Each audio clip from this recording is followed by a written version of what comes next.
Have you ever glanced at a company's balance sheet and seen a huge number next to property?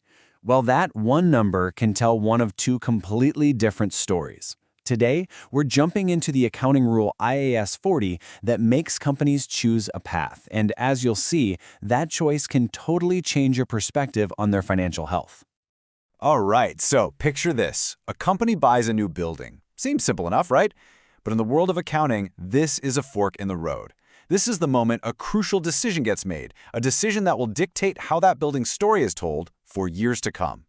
So, what's the plan for this building? Is it a tool for the business, an office, a factory, the new headquarters? Or is it more like a treasure chest, something they're holding on to just to make money, either by renting it out or by waiting for its price to go up? This single question of purpose changes absolutely everything. So let's really dig into that. How can one single building have two such different financial lives? On one hand, it's a workspace. On the other, it's a money-making asset. How on earth do accountants draw the line between the two? Well, to draw that line, we have to go right to the source, the official rulebook. Let's pull up the standard, IAS 40, and see how it defines an investment property. This is where we get into the real nitty-gritty. Okay, so the official language is super precise. The two key phrases to lock onto are to earn rentals or for capital appreciation. In plain English, this means the company isn't using the building to make its products or house its employees. It's a hands-off asset. The whole point is for the property to make money all by itself. So what are we actually talking about here? Well, think about a plot of land a company is just sitting on, betting that it'll be worth more in the future. That's an investment property. Or, a classic example, a building the company owns but leases out to someone else.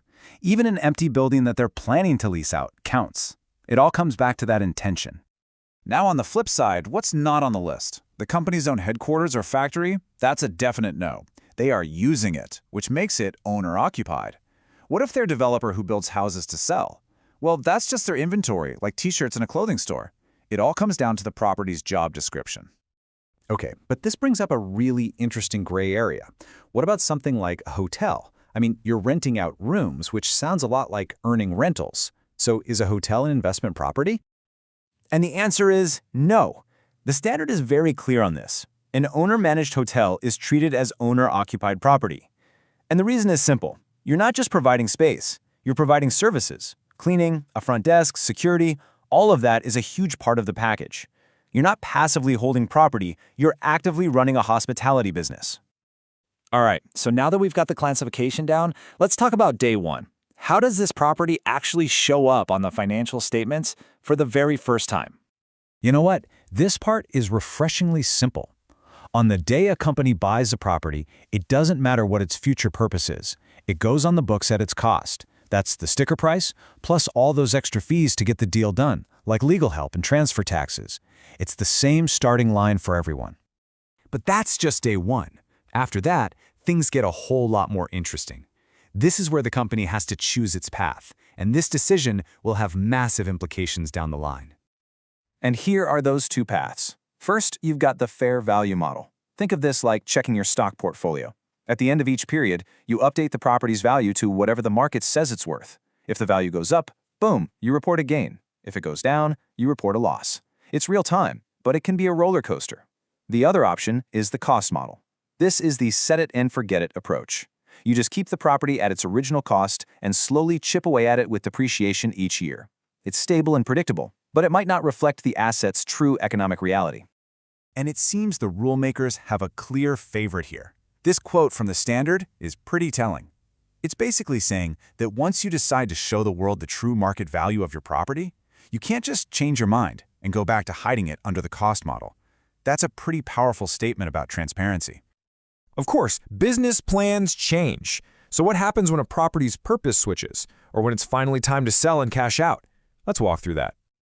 Let's imagine your company used to have its headquarters in a building, but now you've moved and you're renting the old one out. That's a switch from owner-occupied to investment property. On the day you make that switch, you update the building's value to what it's worth now. But here's the twist. That initial pop in value doesn't go to your profit. Instead, it gets tucked away in a special part of equity called a revaluation surplus. Think of it as a holding area. Only the value changes from that day forward will hit your profit and loss statement. And what happens when you finally sell it? Well, this part is nice and easy. You just take the cash you get from the sale, subtract whatever value the property had on your books, and the difference is your gain or loss. That number goes straight to the income statement for everyone to see. Okay, we've waded through a lot of rules, but what's the bottom line?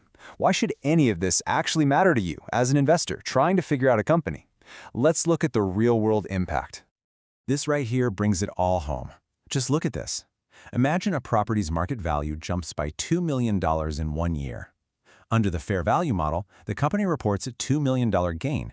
Their profit looks amazing. But what if they use the cost model? They report none of that gain.